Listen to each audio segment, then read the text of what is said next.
Labas, jeigu jau įsijungi šį video, turbūt tau įdomu, kodėl aš pasirinkau GoIndex kompaniją kaupti savo antros pakopos pensiniam fondui. Ir šiame video aš papasakosiu net apie 7 priežastis, kodėl tai padariau. Ir pirmiausia, norėčiau tavęs paklausti, kada paskutinį kartą domėjai savo antros pakopos pensiniais fondais, ką ten pinigai veikia ir kurioje bendrovėje kaupi. Kai kalbu su žmonėmis, labai dažnai jie atsako, kad jie nežino nei kurioje bendrovėje, nei kiek pinigų yra sukaupę, nei kas ten vyksta.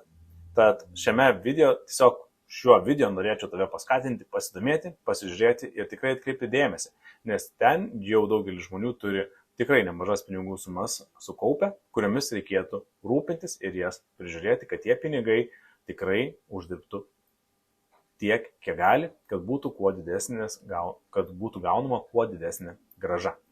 Tad, aplamai, kam reikalingas pensijų antros pakopos pensiniai fondai ir kam jie yra skirti, tai trumpai priminsiu tau tokį mūsų ekonominį gyvenimo modelį. Ir jeigu tai paimsim mūsų visą gyvenimą, mes jį galim padalinti į 3 dalis. Pirmoji dalis tai yra vaikystė. Ir vaikystėje mes įprastai pajamų negauname, kiek duoda tėvai, tiek mes ir išleidžiame ir gyvenam nuo tėvų davimo, nuo arbatpinigių, nuo kišenpinigių iki kišenpinigių, nuo gimtadienio iki gimtadienio, nuo šventės iki šventės, kada teta atvažiuos, iki tetos atvažiavimo. Teta dažniau gumos atveža, bet jau mano atveju, mano vaikams. Tai keliaukime toliau, vaikystė yra finansiškai neaktyvus laikotarpis ir po vaikystės ateina darbingas laikotarpis karjera.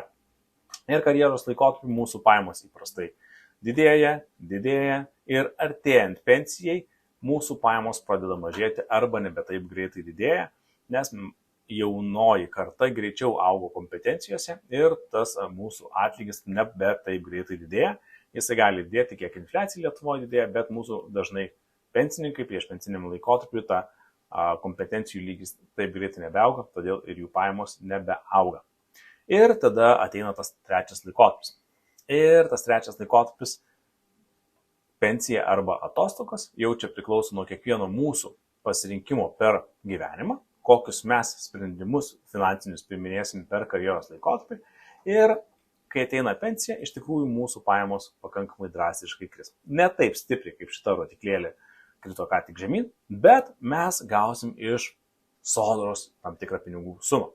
Ir mes turime Lietuvoje 3 pakopų pensijų sistemą ir pirmoji pakopa yra sodra, iš kurios gausim nuo 20 iki 30% buvusių savo pajamų. Ir sodra šiandien atrodo labai paprastai. Privaloma visiems dirbantiesiems.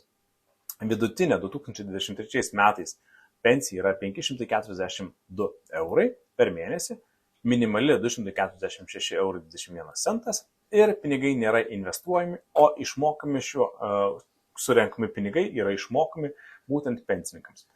Ir ten jokio kapitalo nėra ir kažko tikėtis iš skolos negalim tikėti savo ateičiai. Tad valstybė irgi žinodami, kad žmonėms, kurie išeis į pensiją, reikėtų turėti apie 70-80% buvusių savo pajamų, rengia tam tikrus skatinimo planus, kad žmonės taupytų tam tikrą kapitalą, tai reiškia turtą savo ateičiai. Ir čia atsiranda antra ir trečia pakopa. Ir būtent šiandieną daugiau kalbėsime apie antros pakopos pensinius fondus. Bet pasižiūrėkime, kas tai yra. Aplamai, šiandieną ką mes matome, kad iki to 70-80% mes turim kapitalos, kad pasiekti 70-80% mes turim kapitalo spragą, nes sodra duos mums apie 20-30% mūsų pajamų. Tai kyla klausimas, iš kur dar gauti tą maždaug apie 50% pajamų, kai mes išeisim į pensiją. Ir čia, kas yra rekomenduojama, atsidėti nuo 10 iki 15% savo ateičiai pinigų. Kuo daugiau pinigų atsidėsim, tuo oresnę senatvę turėsim, tuo anksčiau galėsim išeiti į atostogas. Jeigu turėsim didesnį kapitalą, tai anksčiau galėsim pradėti atostogauti ir džiaugtis savo senatvę. Ir būtent šitoje vietoje, kas yra svarbu, kad reikia kažkokiais būdais tai taupyti tuos pinigus mūsų ateičiai, mūsų geram pobūviui pensijoje arba atostogose.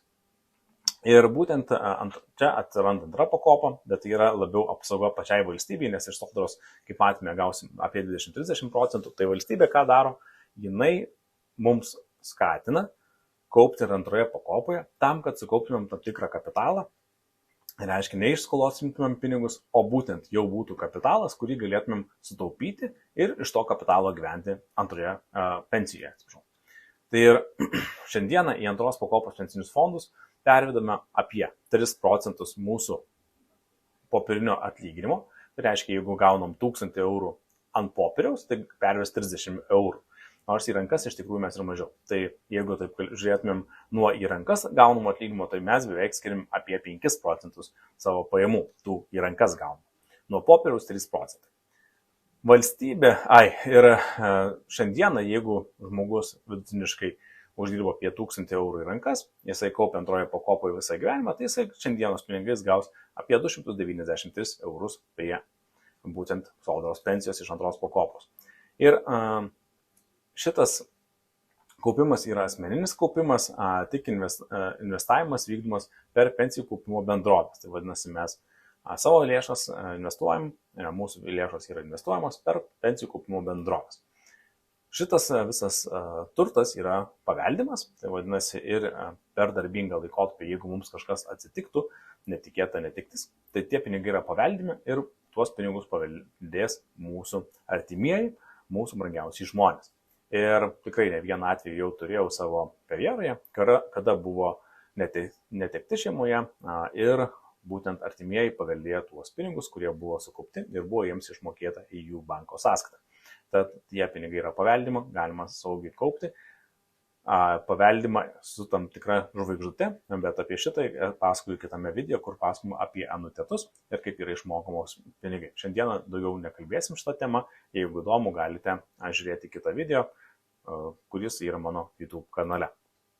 Ir pradėjus kaupti nėra galimybės atsisakyti, tik laikinas stabdymas iki 12 mėnesių ir šiandieną tokie įstatymai yra, bet gali būti, kad bus galimybė ateityje stabdyti antros pakopos pensinius kaupimus, nes jau buvo 2 kartus per didesnės reformas ir gali būti, kad mes ir ateityje turėsim tam tikras reformas.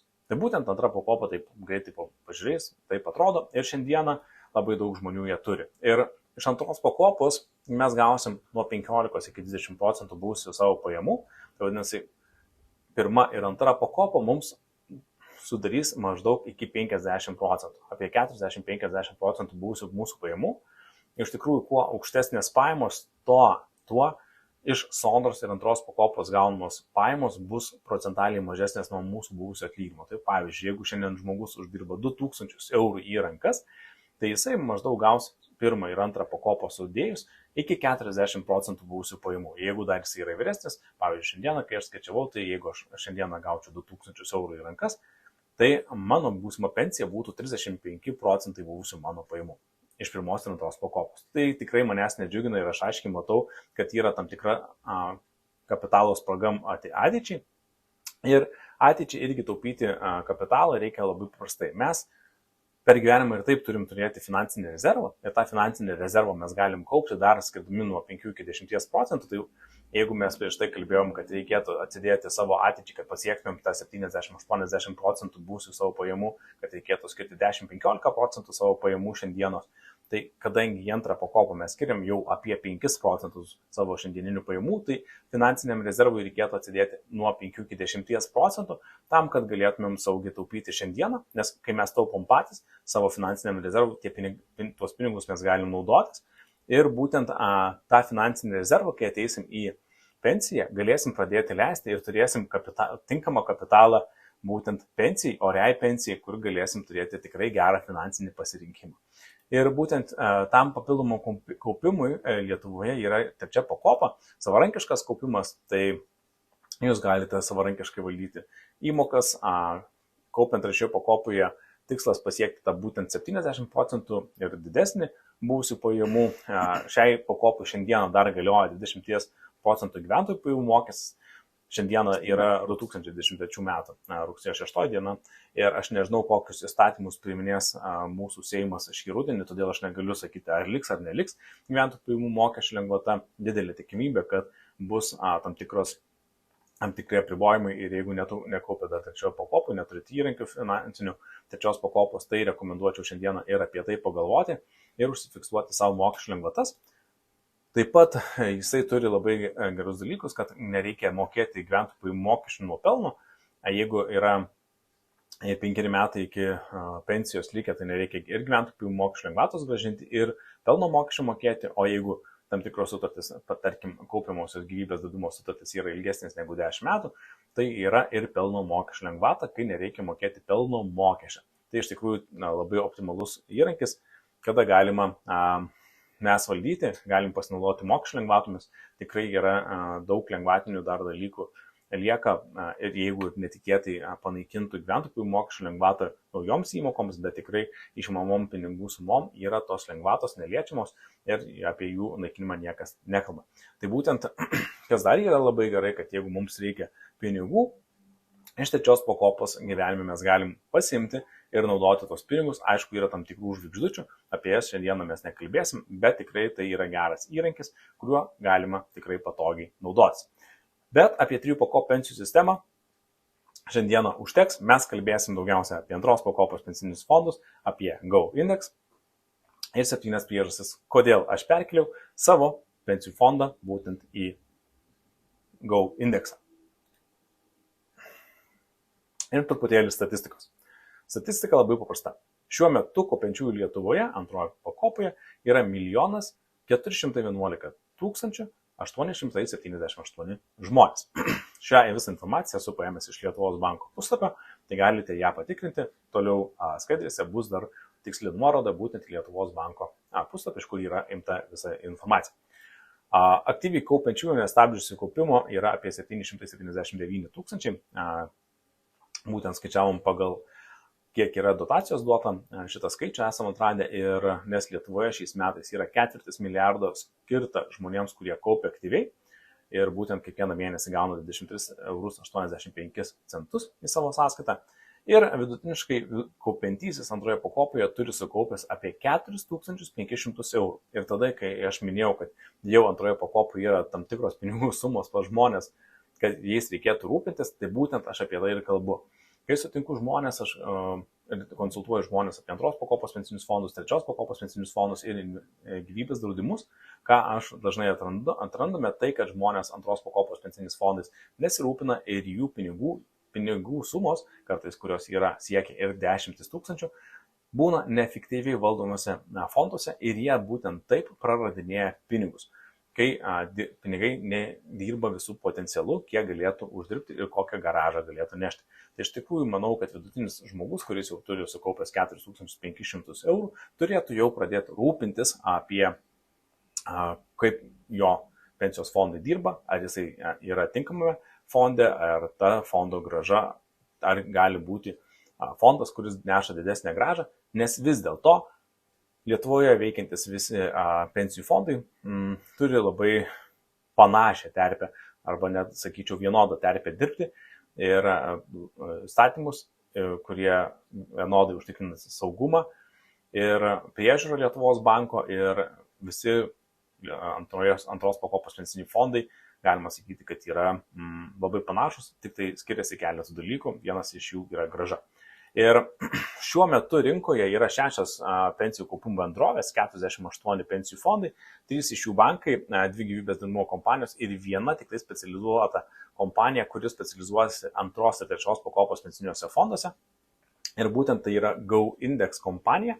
Ir kodėl aš renkuosi vienas iš dalykų Go Index? Todėl, kad kai yra specializuota kompanija, būtent 2 ir 3 pakopos pensiniuose fonduose, tai visas kolektyvas ir visas darbas jų yra dirbti su 2 ir 3 pakopos pensiniais fondais. Tai vadinasi, aš kaip klientas gausiu geriausią servisą, ir būtent tie žmonės tenksis turėti geriausius rezultatus. Ir kodėl jie stengsis geriausius rezultatus? Nes jie iš to gyvena, jie neturi kitų produktų, iš kurių galėtų, o būtent 2 pakopoje, kada gali perimti ar gauti naujų būtent klientų, susirinkti rinkos dalį, tada kompanija gali kada rodys tikrai gerus rezultatus, tai būtent ir bus specializuota. Tai būtent man tai yra pliusas, kad tai yra kompanija specializuota. Tai pirmoji priežastis, kodėl aš pasirinkau Go Index kaupimą, bendrovę kaupimui savo 2 pakopos pensinio fondo, tai būtent specializuota. Kitas dalykas tai yra dėl pačios investavimo strategijos. Kaip kalbėjome, žmonės labai pasyviai prižiūri savo antros pakopos pensinius fondus, labai mažai žmonių jų keičia ir iš vienos pensijų fondų bendrovės keliauja į kitą bendrovę ir daugelis Lietuvoje esančių fondų yra aktyviai valdomi ir būtent aktyviai valdomi fondai bando aplenkti indeksus, savo lyginamosius, lyginamąjį indeksą ir šitoj vietoj, kai jie bando, tai jie yra aktyviai valdomi ir tas aktyviai valdomas, tai ir iš karto jisai pasidaro brangesnis fondas. GoIndex strategija yra investuoti į indeksinius fondus ir pasaulinė statistika rodo, kad fondai, kurie investuoja į indeksinius ir yra pasyviai valdomi, dėl to, kad pasyviai valdomi fondai yra mažesnių kaštų, jie turi aukštesnę grąžą negu fondai, kurie yra aktyviai valdomi. Ir to galėsim matyti iš tikrųjų pakankamai iš ataskaitų apie tai, kad GoIndexas nors per metus atėjo į Lietuvos rinką, jau užiminėja, turi išsikovojęs 1-2 vietą tarp rezultatų Lietuvos padangėje. Tad vienas iš dalykų, kodėl aš renkuosi, antras dalykas, kodėl aš renkuosi būtent GoIndex, nes tai yra pasyvus investavimas į indeksinius fondus, pasyviai valdomas ir būtent taip jisai sumažina kaštus.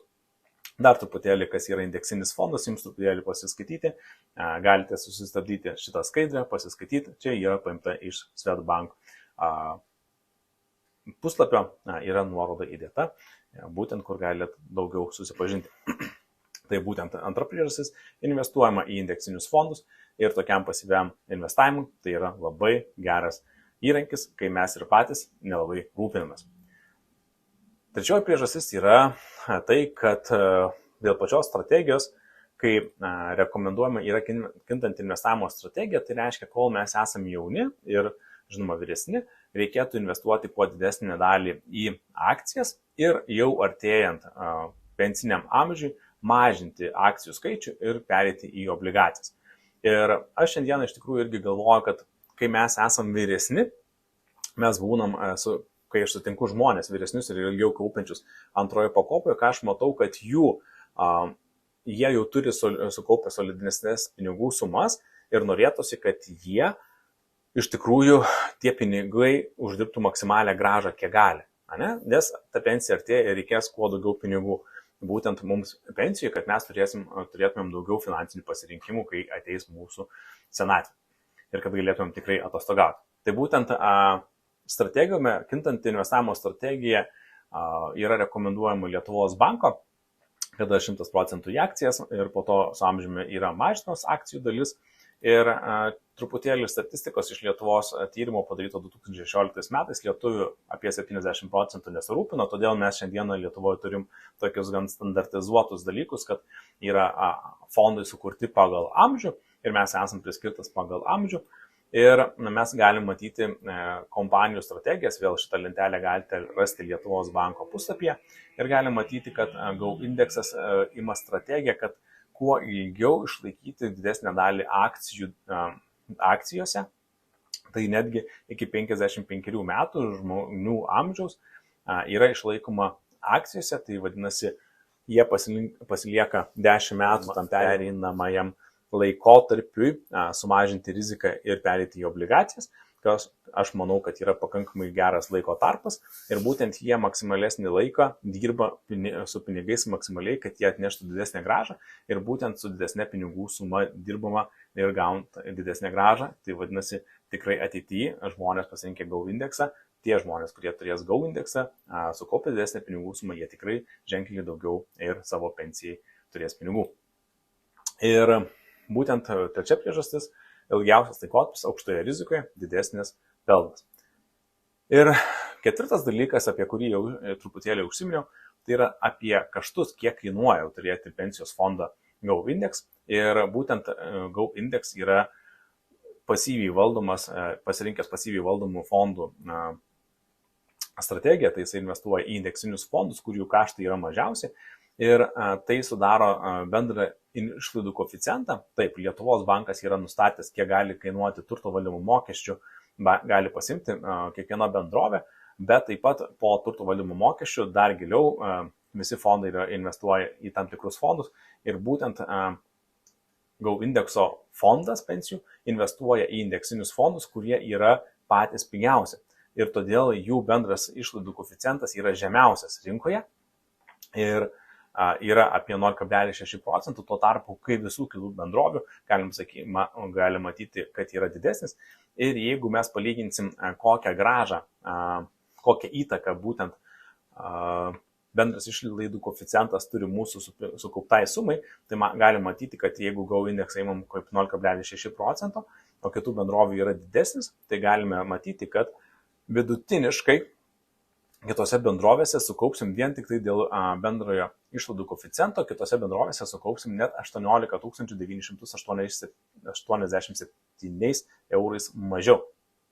Ir iš tikrųjų visai nemaža pinigų suma, kur netgi šiandieną pagalvos, turbūt visus metus galima tikrai geriau gyventi už 19 000 eurų. Tai būtų gan geras priedas prie mūsų pensijos ir tai iš tikrųjų nieko nesijaučia, o tiesiog dėl pačios strategijos, kad mažinti kitas išlaidas. Ir ne tik tai šios išlaidos yra mažiausios Go index, bet taip pat Go index turi mažiausius turto valdymo mokesčius. Lietuvos bankas yra užstatęs lubas visoms pensijų kaupimo bendrovėms 0,5%, tai Go index turto valdymo mokesčius fondos yra 0,45%. Vėl šitoje vietoje pasikartosiu, tai yra pasyviai valdomi, jie iš karto automatiškai yra pigesni ir jie netaiko šeimų mokesčio. Tai reiškia, jeigu jūs ateinate į Go indeksą ir jums nepatinka Go indeksas, jūs galite bet kada išeiti ir Go index netaikys šeimų mokesčių.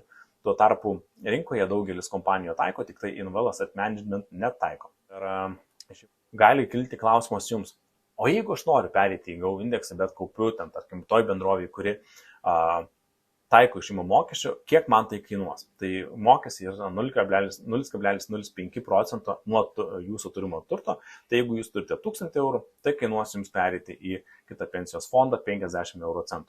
Jeigu jūs turite 10 000 eurų, tai jums kainuos tai tik tai 5 eurus perėjimas. Ne? Tai būtent tai nėra labai didelė suma ir tikrai nereikia bijoti, nes tikrai esu girdėjęs, kad tam tikros pensijų kaupimo bendrovės gąsdina žmonės, kad jūs išeisit į kitą bendrovę ir jums taikės labai didelius mokesčius. Išėjimo, tai iš tikrųjų taip nėra. Jeigu jūs turite 10 000 eurų sukaupę, jūs viso labo sumokėsite 5 eurus, bet kaip matėte, bent dėl bendro išlaidų koeficientų jūs galite sutaupyti apie 20 000 eurų daugiau. Tai būtent ketvirta priežastis, kodėl aš pasirinkau Go index kaupti, todėl, kad tai yra mažiausiai kaštai, turto valdymo perėjimo ir kiti, būtent ir kai mes mažiau sumokame būtent mokesčių, mums daugiau lieka mūsų sąskaitoje pinigų.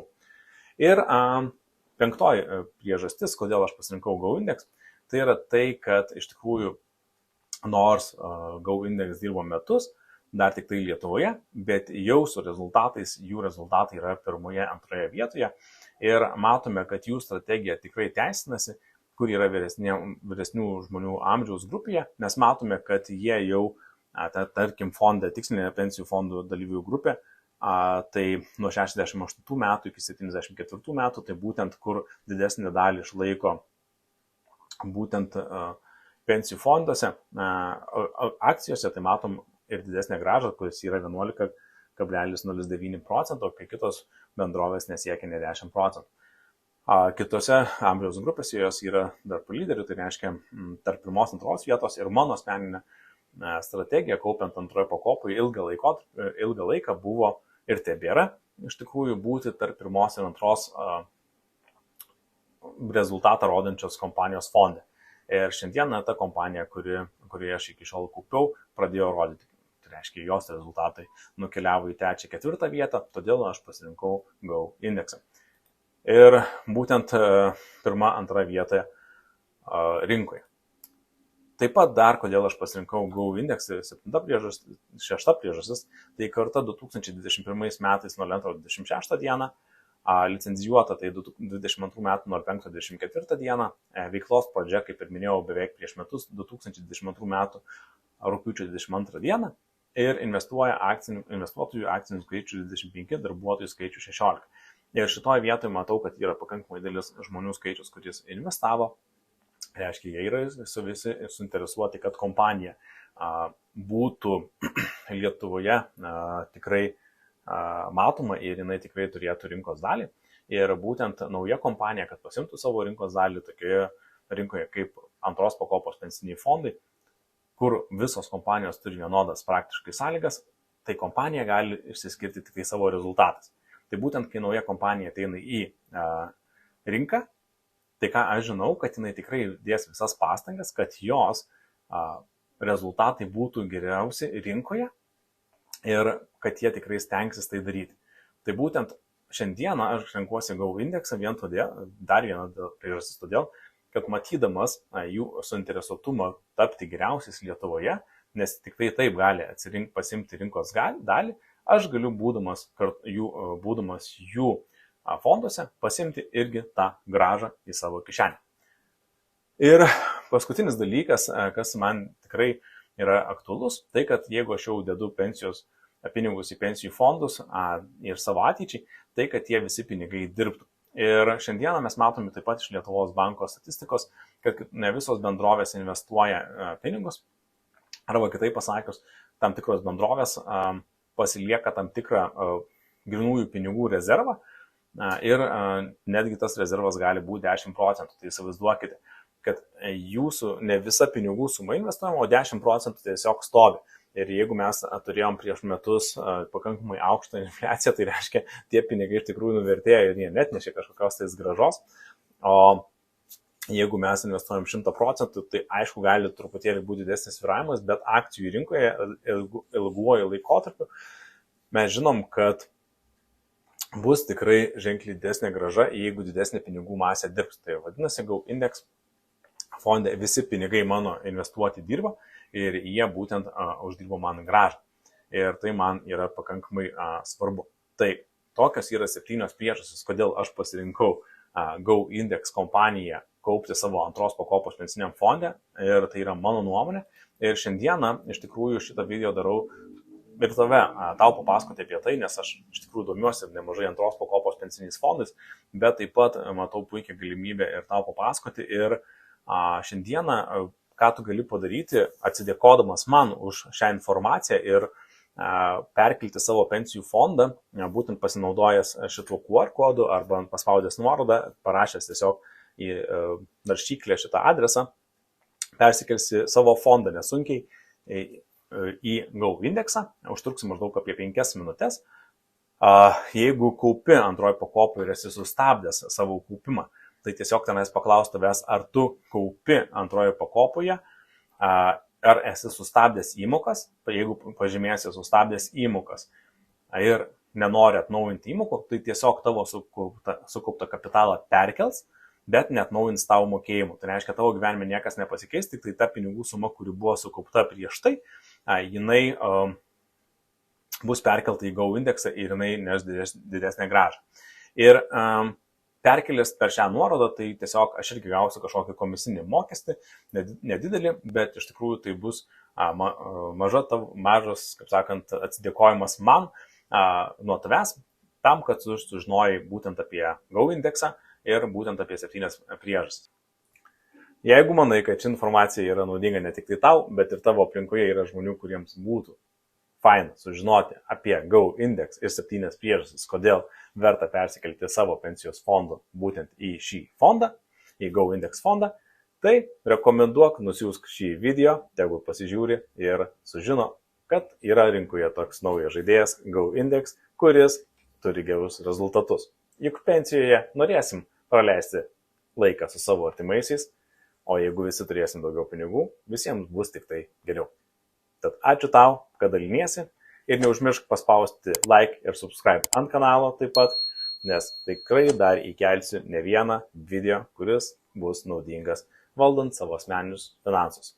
Jeigu kyla klausimus, tai tikrai bendraukime, skenuok QR kodą, gali rezervuoti laiką su manim susitikimui, kad atsakyčiau tau į visus kitus klausimus ir taip pat gali drąsiai skambinti ar rašyti man elektroninį laišką. O dabar palieku tave su langu, kur matysi QR kodą ir kokią adresą reikia surašyti į naršyklę. Ir persikelk savo pensijų fondą į Go indeksą ir tapsi mano klientu, o mes tada galėsim susitikti ateityje, bendrauti ir galėsiu tau padėti ir kitose klausimuose. Tad ačiū, kad žiūrėjai, ačiū už tavo pasirinkimus, iki susitikimo kažkada ateityje. Iki.